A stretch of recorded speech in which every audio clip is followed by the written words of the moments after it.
The 98th edition of the Roy's Boys podcast starts right now. It's not about you. It's about that name on the front of your jersey. And ready on his second attempt. That one is no good. They battle for it. Loose ball. Recovered Marvin. He scores. Pushes into Hubert Davis. 8 seconds. Davis trying to get free. Over to Fox. Fox, baseline.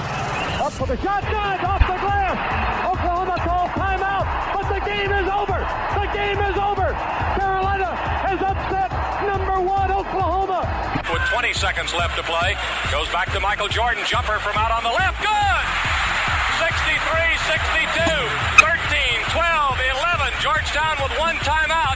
Fred Brown looking. Oh, way to Worthy. Worthy 5. The Tar Heels are going to win the national championship. Rebounded by Weber. Michigan out of timeout. Weber front court. Carolina with foul. He takes the timeout. They're out of timeout. Technical foul. Technical foul. Brown gets it into Williams. Here comes Williams front court. Williams on the drive. Gets it back out the head. Long outside shot. Short rebounded. There. It's over. Carolina has won the national championship. How about them Tar Heels? They are the national champions. That's it. Make room for 2017. The Tar Heels are the national daggum champions. That's what it's all about right there. That's on the floor. That's on your shirt. That's in your heart. That's why we're all here. This is the Roy's Boys podcast with your host, Joshua Marlowe.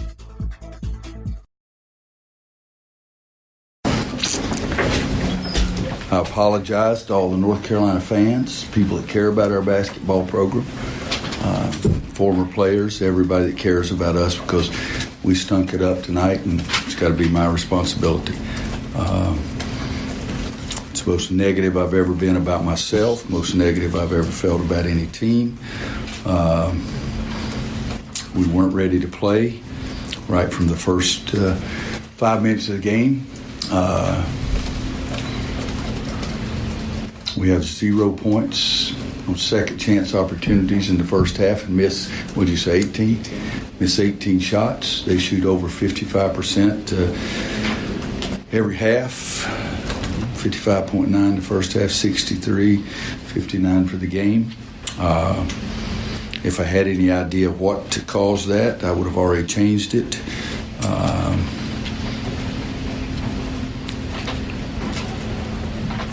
Most disappointed, most upset I've ever been in my life at coaching a basketball game. It's not even close. I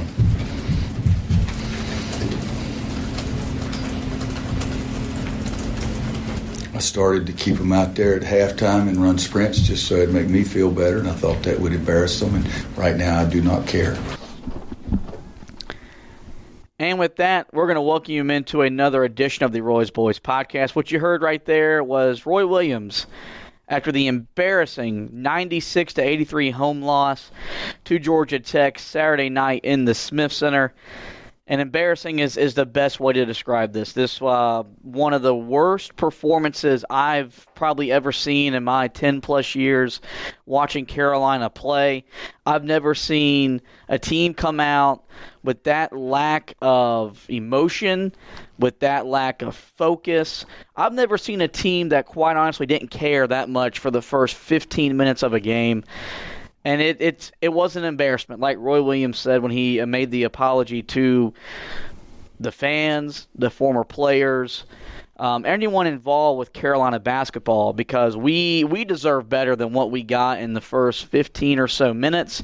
And really the course of the game, I know Carolina made a run in the second half and got it down to 9, but after that, it's almost as if they felt good for themselves. They made it a 9-point game because they allowed Georgia Tech to reestablish control, push the lead back out to double digits, and maintain that throughout the remainder of the second half.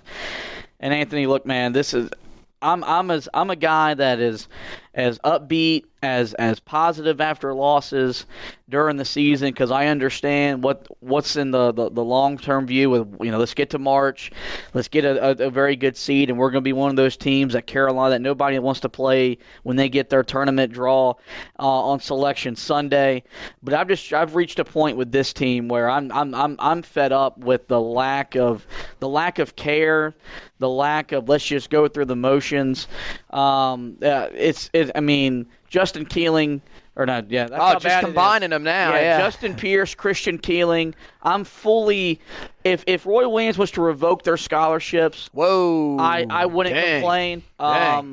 Those guys are not ACC caliber players. This is not what they probably thought when they made the jump from mid-major to the ACC.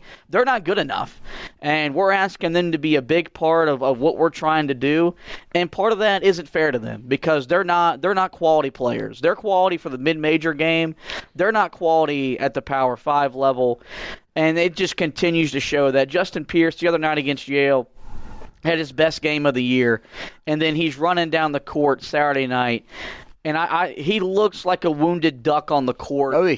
And he's so timid. He's so scared. Passed up open shot after open shot. He's very soft going to get rebounds. Christian Keeling, at this point, if he doesn't turn it over when he touches it, I'm satisfied. I've never seen a guy make as many careless mistakes in a row as that guy. Okay, to be fair, there have been a lot of careless mistakes from a lot of players on this team this year. He's the worst. That guy is an enigma. He can't do two things right on back-to-back possessions. His basketball IQ is one of the lowest I think I've ever seen at this level. It is bad. There is, dude. I'm gonna have to change my shirts here. I wore a long sleeve shirt in, but the heat that is coming off of you this is wow. Oh, I thought the Wofford game was – so I was going to ask this question at some point. I think it's appropriate to ask this now. This is worse than the Wofford loss, right? This is more embarrassing because I don't think Georgia Tech's better than Wofford. I really don't. You put them on a neutral floor, I think Wofford can beat them. And you allowed a team that was 6-7 that lost to Ball State at home to prance into your building and hang 96 on you like it was nothing.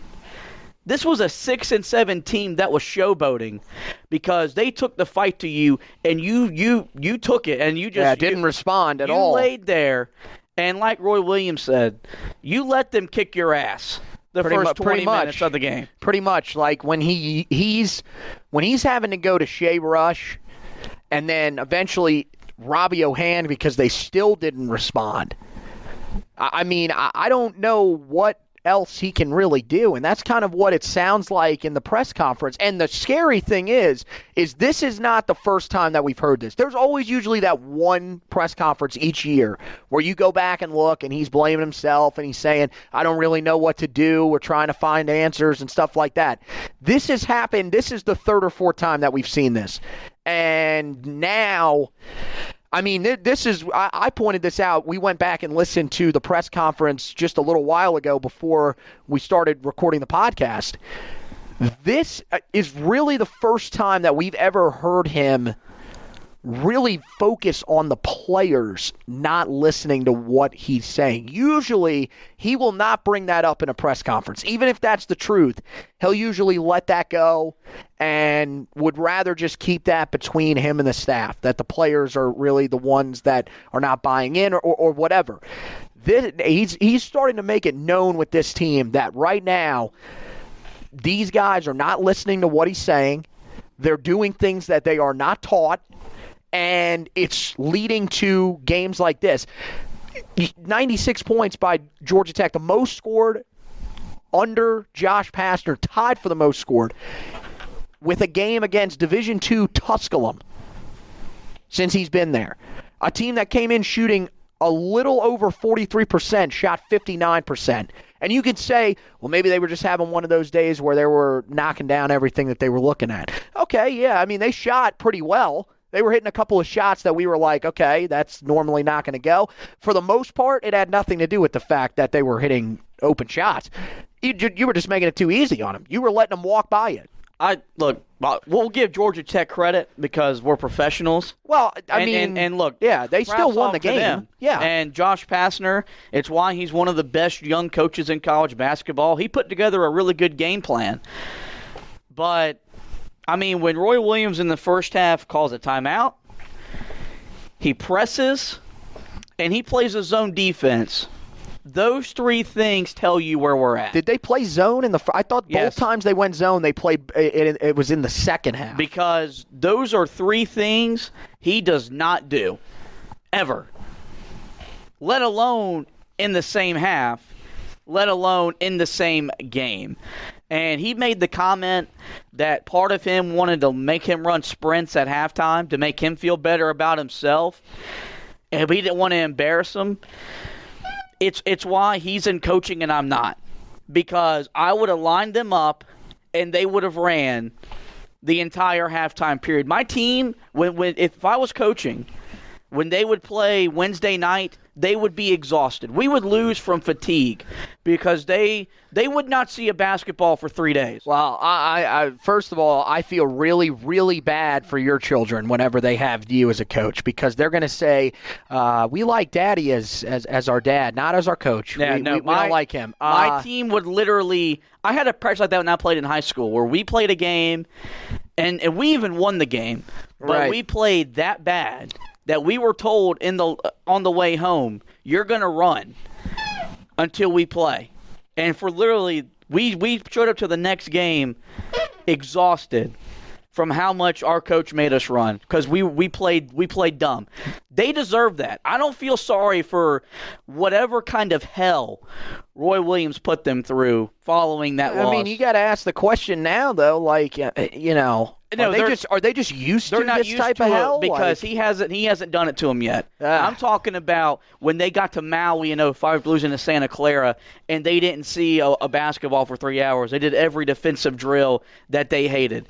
That would be my practice. Yeah. Well, my practice would be let's see if you can go without double teaming and find a way to stop the dribble because the amount of times that they had to do that to try to stop the dribble just pathetic. Blew my mind. It's pathetic. It just blew my mind and how many times they had to do it.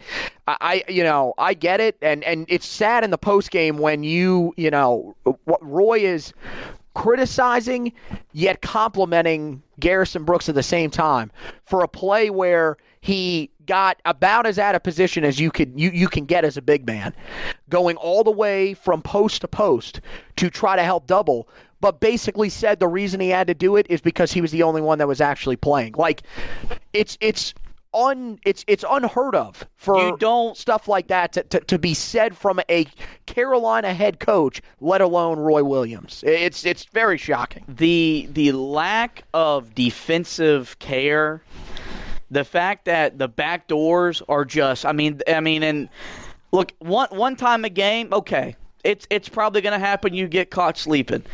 Yeah, that happens just about every year where you have that. That was a big part of Georgia Tech's offense was we just simply weren't paying attention, got blown right by. Well, I think pretty much what happened was they realized that whenever they drove the lane, usually it was Alvarado who drove the lane.